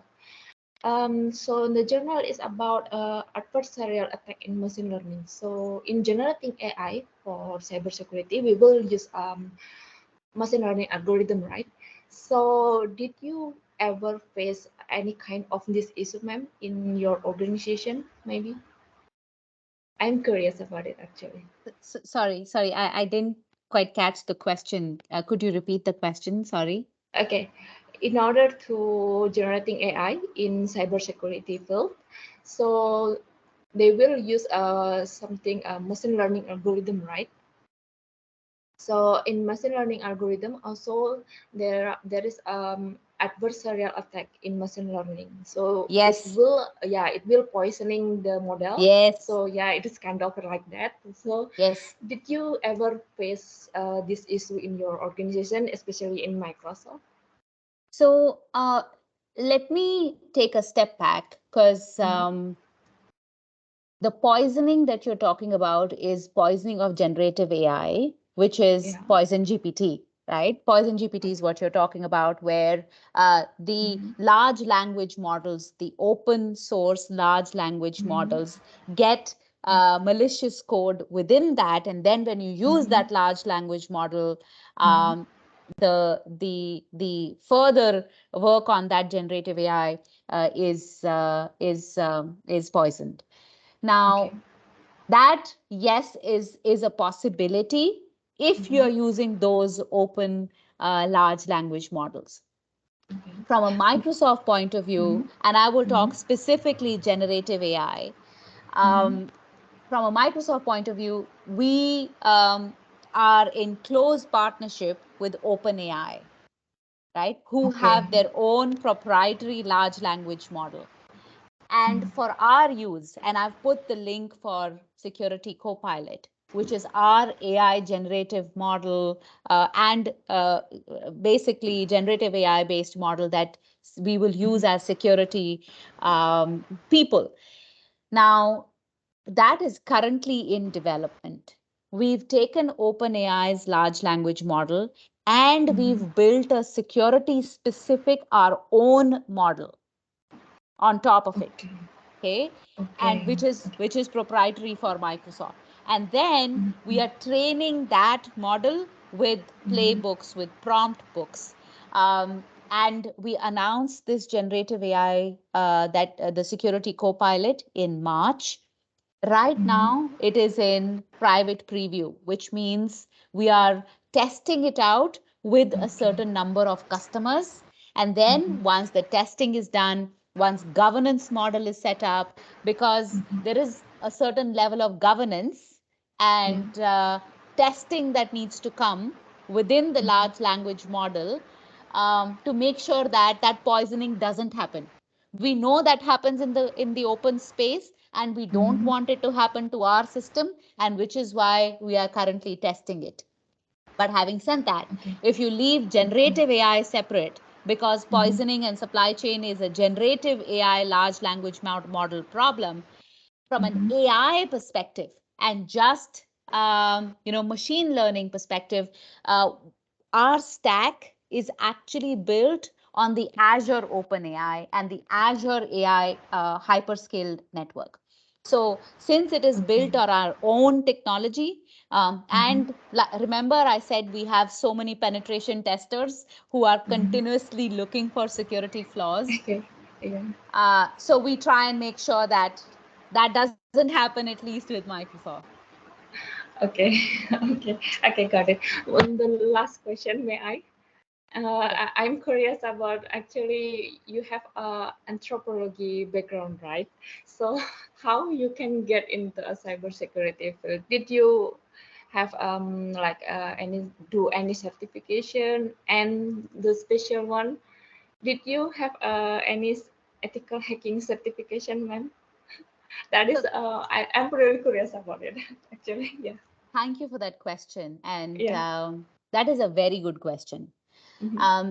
Yes, I did a bachelor's in anthropology. And I still think one day I will do a PhD in anthropology. Once my son grows up, goes to college, I will go study again. Great. But because of family considerations, I had to get a job immediately, right? Okay. And which essentially meant that once I finished my bachelor's, I had to do technical certifications because technical jobs were the only jobs available at that time. Right. So my introduction into technology was more because I had to go out and earn money because my mom and my sister needed me to do that. So it was more out of, I need to go towards technology, although I love anthropology, because I had to get a job. But later on, yes, I did certifications. I've done security certifications. And then, yes, all my master's degrees have all been part-time. I've done all of them while working at Microsoft. And it is very important that you continuously learn. Right. Yes, so it is true. So I keep doing industry certifications because you get, the moment you don't study, you are old, in the sense that mentally also, but also in your knowledge, True. which is why I hope that answers your question. I love science. I am pure science person. That's become more my hobby than my actual work. But now I love cyber as well. But yeah, that's my journey. So it means that learning ethical hacking required maybe in your perception. If that's what you want to do. I'm more Okay. interested in law. Oh, okay. So because there are also regulations, there's privacy regulations, there's compliance regulations, there is how do you protect the data regulations and all of that. That interests me more. And then I'm very curious about insider risk, because there are internal employees who actually cause hacking to happen in an organization. It's the internal employees that that are the reason why sometimes people are able to hack. So I'm very curious about the organization's behavior and why a person becomes, prone to helping Because others. lack of awareness, actually, that is. Yeah. No, or financial motivation, or Oh, yeah. they have been demoted, or there are multiple reasons why somebody will go sell secrets. Because a lot of the hacking is not yeah. because the hacker has great skills. It's because they either made friends with someone who then became their girlfriend, and now the girlfriend has to help the boyfriend. So that's why information leakage happens. It's generally human relations which cause hacking to happen in a lot of cases, in 80% of the cases. So, long answer to your short question, you don't Okay. need an ethical hacking certification unless Yeah. you are interested in ethical In hacking. technical field. Okay. Yes. Yeah. Okay. Thank you. Thank you for answering. And nice to know you. Yeah. Thank you. Wow, it's very intensive question. I'm trying to follow, but I got it lost actually. So, would you still want to accept a question, or Sure. how is it? Let's go ahead and do that. No problem. Okay, okay, wow, so exciting for this. Okay, maybe next question is from Fabiola Monica. Can you open your mic?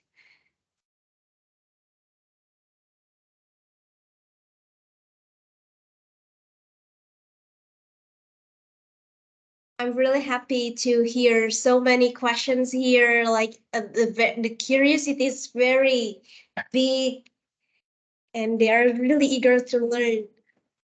Wow. Okay, Feby, can you open your mic? Apakah bisa membuka mic-nya untuk bertanya langsung kepada Bu Neha?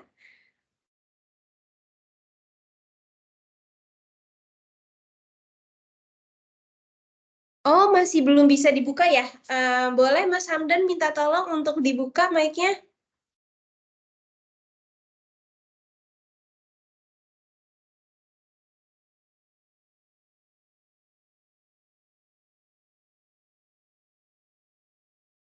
Di atas ada simbol mic sebelah kanan, boleh dipencet mungkin untuk ini biar bisa ada suaranya. Ada nggak kalau pakai laptop?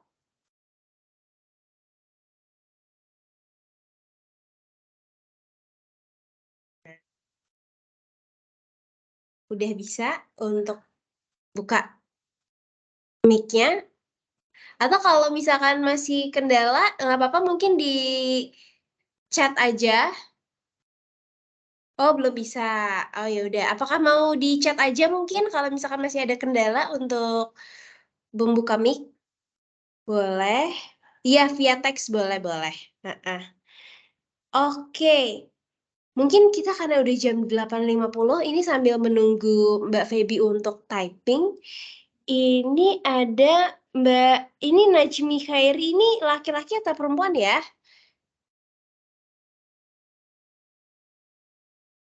Ini Mbak Najmi atau Mas Najmi nih kayaknya. Oh, ini pertanyaannya sudah masuk. Wow. Oh, ini pertanyaannya it's quite similar with the first question ya, tapi mungkin boleh maybe you could maybe explain more about this. Maybe there are several girls in here that is dumb to pursue their career in cybersecurity and maybe need more advice from you who is more experienced in that field. You can. Sure thing. And Yeah. I'm happy to connect one-on-one later as well if you want, over LinkedIn, if you just want to have a one-on-one chat as well.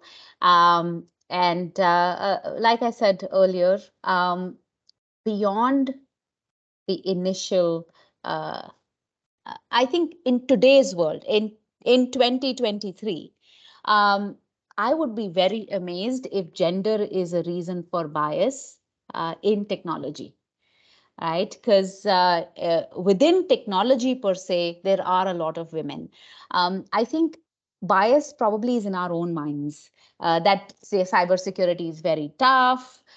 We cannot, do it because it's complicated. But really, I think beyond the general, issues you would face as an employee in any of any gender in any organization, I don't. I've been fortunate in not having biases per se just because I'm a woman. Um, so yeah, I mean, not in 2023, but yes, 2 decades ago, absolutely. 20 years ago, oh, you're a woman, probably you don't know much. That was definitely a stereotype, but not today. Today, we have a lot of women in technology. And then again, if you are a good product, if you know what your work is, then even if somebody approaches you with doubt, that doubt gets clarified and then just the work shines. So make yourself so great that people want you in their team, irrespective of whether you're a man or a woman, or an older person or a younger person. Because generally there are stereotypes on, oh, they're older, so they will be fixed mindset. No, that's not true. I hope that answers.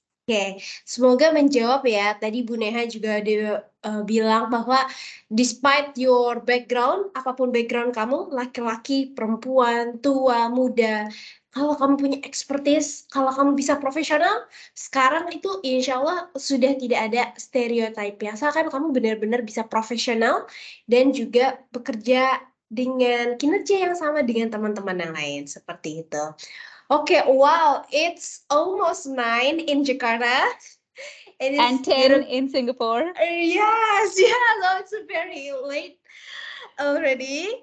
And I'm very excited to hear more questions actually, but we have very limited time. So maybe, is there any closing statement from you about this webinar and stuff? Yeah. Sure thing. I think thank you for all the wonderful questions. And those of you who have questions, have not been able to ask them, please type those questions. I will make sure I answer your questions in the chat before I sleep. But thank you so much for joining us. Thank you so much for listening to me. I hope I was able to inspire you just a little bit. But thank you for just spending this 2 hours with us. I truly appreciate it. Oke, thank you so much. Jadi untuk teman-teman yang belum berkesempatan untuk bertanya kepada Bu Neha, silahkan buka LinkedIn-nya, tulis di kolom search Neha Mongga. Nah, persis banget namanya dengan yang ada di Microsoft Teams ini ya. Neha Mongga dengan spelling yang seperti itu. Nah, nanti Bu Neha akan mencoba menjawab pertanyaan teman-teman. Jadi teman-teman kalau masih punya pertanyaan, silahkan kirim message, kirim pesan kepada Bu Neha, dan Bu Neha akan mencoba menjawab pertanyaan teman-teman semua, karena Bu Neha seneng banget nih melihat banyak banget anak muda yang tertarik untuk berkarir dan mendalami bidang cyber security. Okay, well, we also think so many thank you for being here and sharing with us. Me also have no background in cybersecurity and also technique, and I'm feeling so grateful and enlightening for me, because I think it is also the future of people about cybersecurity and stuff. And you also already emphasized that is the need is there, the opportunity is there already. So we have to catch that opportunity, and we have to take our part to securing our most loved people around us. Jadi buat teman-teman yang masih pengen berkarir, nih kita masih membuka pendaftaran untuk program Ready for Security ini khusus untuk teman-teman perempuan. Nah, tadi coba buka lagi di chat, ada kolom atau ada link yang bisa diklik sama teman-teman semua untuk mendaftar khusus bagi teman-teman perempuan ya. Karena yang untuk teman-teman laki-laki ini kemarin udah cukup banyak pendaftarnya dan udah kita tutup, tapi untuk teman-teman perempuan kita kasih privilege untuk mendaftar sampai tanggal 20 Juli nanti bisa ikut di program cyber security ini. Dan ini menjadi langkah awal yang bagus banget untuk teman-teman yang ingin berkarir di bidang cyber security. Oke, mungkin sekian untuk malam ini. Saya ucapkan terima kasih banyak. Sekali lagi saya sangat apresiasi buat 75 orang yang masih hadir sampai saat ini, yang udah bertanya dengan sangat antusias sampai kita harus membatasi para penanyanya. Semoga kita bisa bertemu lagi di lain waktu. Dan untuk teman-teman semua, boleh membuka kameranya mungkin untuk kita foto bersama-sama. Nah, mungkin Oke, boleh teman-teman, you can open your camera to take picture together with Bu Neha. Oke. Oke, wah, seneng banget nih. Ternyata banyak banget yang mendengarkan masih sampai akhir. Wow, we still have 75 people in the room. Wow, great. Oke, mungkin Mas Hamdan, can you open your mic untuk bisa lead taking picture-nya? Oke, we will count down 3, 2, 1 ya. Oke. 3, 2, 1, cheese. Cheese. Ya, one more. 3, 2, 1, cheese. Okay, thank you. Okay, thank you very much for those who already attend this webinar. I really appreciate your time, your eagerness to learn from Miss Neha Mungga.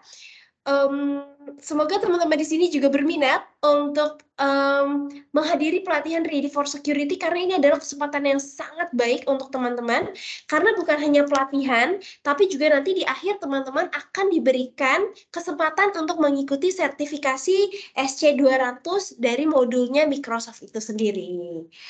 Oke nih ya teman-teman, bisa dilihat di chat, teman-teman perempuan yang masih berminat bisa klik di https://shorturl.at/AOZ03. Nanti poster pendaftarannya akan kita share di grup. Dan kalau teman-teman masih nih kira-kira kepikiran ada teman perempuan yang berminat untuk ikut ini, jangan segan-segan untuk mengajak ya. Kita pengen lebih banyak perempuan, lebih banyak orang yang memiliki latar belakang yang berbeda untuk bekerja di bidang cyber security ini. Kami dari tim IDF pamit, mohon undur diri. Terima kasih banyak. Wabillahi taufiq wal hidayah. Wassalamualaikum warahmatullahi wabarakatuh. Good evening, everybody. Thank you so much for coming. Thank you. Terima kasih. Thank you. Terima kasih, sama-sama Thank you Ibu. so much, Kak Aina, Bu Neha.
Only know you for now when you're feeling low.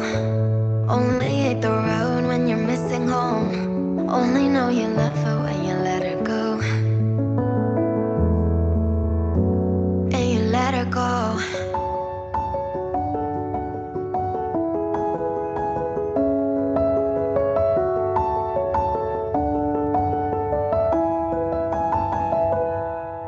Staring at the bottom of your glass, hoping one day you'll make a dream last. But dreams come slow and they go so fast. You see her when you close your eyes. Maybe one day you'll understand why everything you touch surely dies. Well, you only need the light when it's burning low. Only miss the sun when it starts to snow. Only know you love her when you let her go. Only know you for now when you're feeling low. Only hate the road when you're missing home. Only know you love her when you let her go. Staring at the ceiling in the dark, same old empty feeling in your heart. Cause love comes slow and it goes so fast. Well, you see it when you fall asleep, but never to touch and never to keep. Cause you loved her too much and you dive too deep. Well, you only need the light when it's burning low. Only miss the sun when it starts to snow. Only know you love her when you let her go. Only know you've been high when you're feeling low. Only hate the road when you're missing home. Only know you love her when you let her go. And you let her go. Oh, oh. Mm-mm. And you let her go. Oh, oh. Mm-mm. Well, you let her go.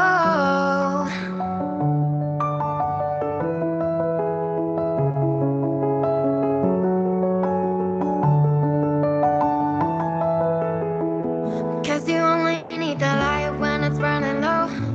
Only miss the sun when it starts to snow. Only know you love her when you let her go. Only know you've been high when you're feeling low. Only hate the road when you're missing home. Only know you love her when you let her go. Well, you only need the light when it's burning low. Only miss the sun when it starts to snow. Only know you love her when you